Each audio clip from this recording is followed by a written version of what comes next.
नमस्कार साथियों आज की इस वीडियो में हम देखेंगे कक्षा 3, 4, 6 व 7 की जो वार्षिक परीक्षा आयोजित होने वाली है उसके वार्षिक परीक्षा फल पत्रक यानी कि रिजल्ट शीट को हम कैसे भरेंगे। साथियों इस बार रिजल्ट शीट में कुछ वांछनीय परिवर्तन किए गए हैं।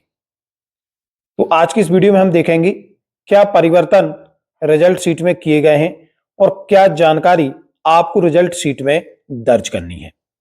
उससे पहले हम वार्षिक परीक्षा से संबंधित या जो भी परीक्षाएं आयोजित की गई हैं उनसे संबंधित बेसिक जानकारी प्राप्त कर लेते हैं।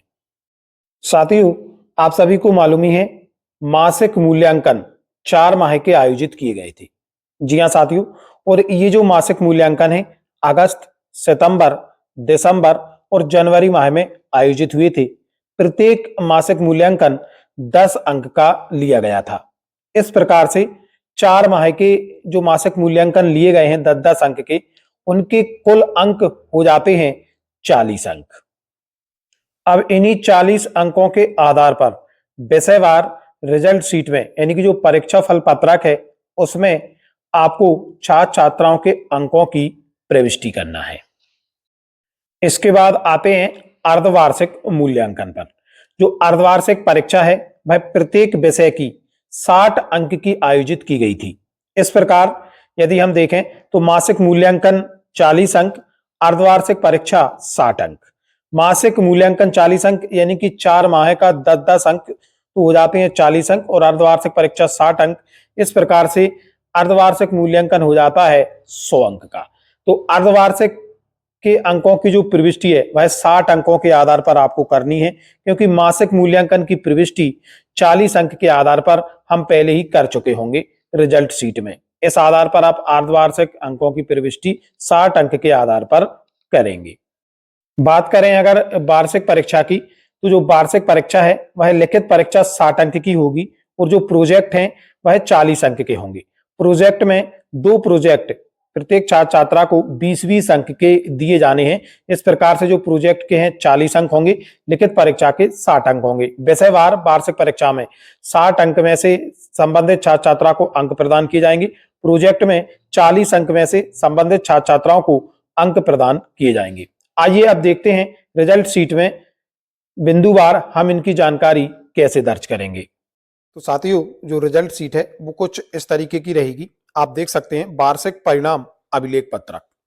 इसमें सबसे ऊपर आपको बेसिक जानकारी भरनी है, जैसे आपके जिले का नाम, जनशिक्षा केंद्र बसाहट, स्कूल का डाइस कोड, विधानसभा क्षेत्र का क्रमांक, ग्राम पंचायत निकाय, शाला का स्तर, विकासखंड।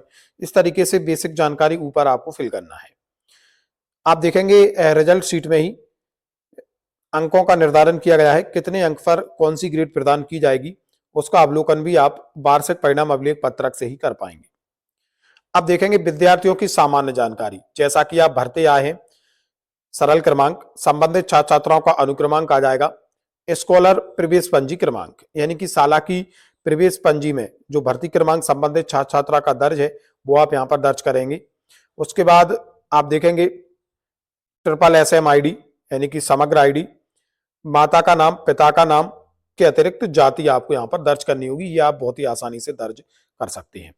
अब बात करते हैं शैक्षिक क्षेत्रों का मूल्यांकन। सबसे महत्वपूर्ण जो परिवर्तन इस बार किया गया है वो यही है। आप देख सकते हैं मासिक मूल्यांकन प्राप्तांक। अभी तक जो वार्षिक परिणाम अभिलेख होते थे उनमें मासिक मूल्यांकन प्राप्तांकों को दर्ज नहीं किया जाता था, लेकिन इस बार जो रिजल्ट शीट है उसमें मासिक मूल्यांकन प्राप्तांकों को दर्ज किया जाना है। हमने पहले ही आपको बताया है मासिक मूल्यांकन 40 अंक, 4 माह का जो मासिक मूल्यांकन हुआ है अगस्त, सितंबर, दिसंबर और जनवरी, प्रत्येक माह 10 अंक का यानी कि 4 माह के 40 अंक। उन 40 अंकों के आधार पर विषयवार आपको संबंधित छात्र छात्राओं के अंकों की प्रविष्टि यहां पर करना है। आप देख सकते हैं लिखित 40 अंक, इस तरीके से आप मासिक मूल्यांकन प्राप्तांकों की प्रविष्टि कर देंगे। उसके बाद में अर्धवार्षिक मूल्यांकन प्राप्तांक हमने आपको बताया है, जो अर्धवार्षिक मूल्यांकन है वह 60 अंक का हुआ है विषयवार। तो संबंधित छात्र छात्राओं ने जो भी अंक प्राप्त किए हैं वो आप विषयवार यहाँ पर अर्धवार्षिक मूल्यांकन प्राप्तांकों में दर्ज कर देंगे। उसके बाद इसमें कॉलम है शैक्षिक क्षेत्रों का मूल्यांकन वार्षिक प्राप्तांक। ये भी काफी ज्यादा खास है। जैसे हम देखें प्रथम भाषा, लिखित 60 अंक का है, पहले ही हमने आपको अवगत करा दिया है। प्रोजेक्ट 40 अंक की है। इस तरीके से 100 अंक हो जाते हैं। तो लिखित परीक्षा में विषयवार संबंधित छात्र छात्रा ने 60 में से जो भी अंक प्राप्त किए हैं वो आप यहाँ पर प्रविष्ट कर देंगे।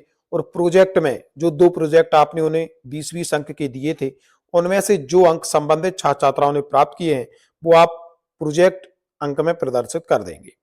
इस तरीके से आप शैक्षिक क्षेत्रों के मूल्यांकन में विषयवार लिखित के 60 अंक में से, प्रोजेक्ट के 40 अंक में से अंक दर्ज कर देंगे।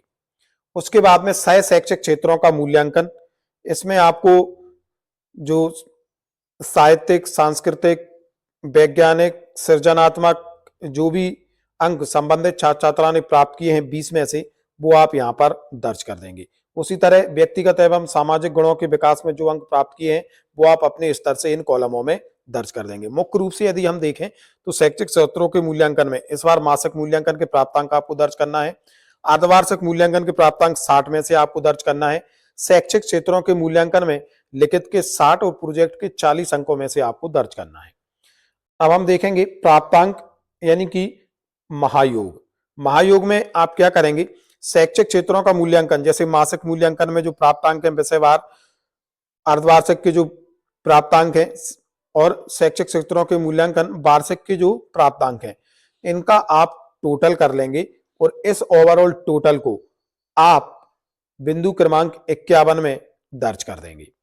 आप यहां पर देखेंगे योग कॉलम 11 से 28 इसमें दिया है, तो 11 से 28 ना होकर 11 से 34 तक यह जाएगा, क्योंकि अगर हम देखें वार्षिक प्राप्तांकों में सामाजिक विज्ञान का जो प्रोजेक्ट अंक है वो बिंदु क्रमांक 34 पर अंकित है। तो यहां तक का टोटल आप करके प्रत्येक छात्र छात्रा के सामने आप उनके ओवरऑल जो प्राप्तांक है वो यहां पर दर्ज कर देंगे। कुल प्राप्तांक आप दर्ज कर देंगे। कुल प्राप्तांक दर्ज करने के बाद आप प्राप्तांकों के आधार पर, जैसा कि हमने आपको बताया यहाँ पर अंकों के आधार पर ग्रेड का निर्धारण दिया गया है, कितने अंकों पर कौन सा ग्रेड मिलने वाला है, तो उस आधार पर आप जो प्राप्तांक है उनके आधार पर संबंधित छात्र छात्रा की ग्रेड भी रिजल्ट शीट में अंकित कर सकेंगे। इसके अतिरिक्त कुल शिक्षण दिवस आप यहाँ पर रख सकते हैं और उपस्थिति आप यहाँ पर रख सकते हैं। इस तरीके से आपको जो वार्षिक परीक्षा फल पत्रक है वो भरकर आपको तैयार करना है। कोई ज्यादा कठिन कार्य नहीं है, आप हमेशा से करते आए हैं और कर ही लेते हैं, लेकिन इसमें एक बार यही बताने का प्रयास किया गया है, जो छोटा सा चेंजेस इस बार हुआ है, मासिक मूल्यांकन की जो प्रविष्टि है वह वार्षिक परिणाम अभिलेख पत्रक में इस बार की जा रही है। इसी तरीके से प्राथमिक शिक्षा सत्र में भी इसी तरीके से जो कॉलम है वो होने हैं। जो प्राप्तांक युक्त कॉलम 11 से 28 है वो प्राथमिक का जो वार्षिक अभिलेख भरा जाएगा उसमें 11 से कॉलम क्रमांक 11 से 28 तक का योग होगा, और जो पूर्व माध्यमिक शिक्षा सत्र है उसमें कॉलम क्रमांक 11 से 34 तक के अंकों का योग होने वाला है। इसमें जो त्रुटिपूर्ण अंकित हो गया है कि कॉलम क्रमांक 11 से 28 तक की प्रविष्टि पूर्व माध्यमिक के जो वार्षिक परिणाम अभिलेख है उसमें करना है, जबकि ऐसा नहीं है। पूर्व माध्यमिक में वार्षिक परिणाम अभिलेख पत्रक में कॉलम क्रमांक 11 से कॉलम क्रमांक 34 तक की प्रविष्टि की जानी है, और पूर्व प्राथमिक में कॉलम क्रमांक 11 से कॉलम क्रमांक 28 तक के अंकों का योग महायोग वाले कॉलम में किया जाना है। इस तरीके से आप बहुत ही आसानी से वार्षिक परिणाम अभिलेख पत्रक भरकर तैयार कर सकते हैं। साथ ही ये था आज का महत्वपूर्ण अपडेट। मिलेंगे जल्दी नए अपडेट एवं नए टॉपिक के साथ, तब तक के लिए जय हिंद, जय भारत।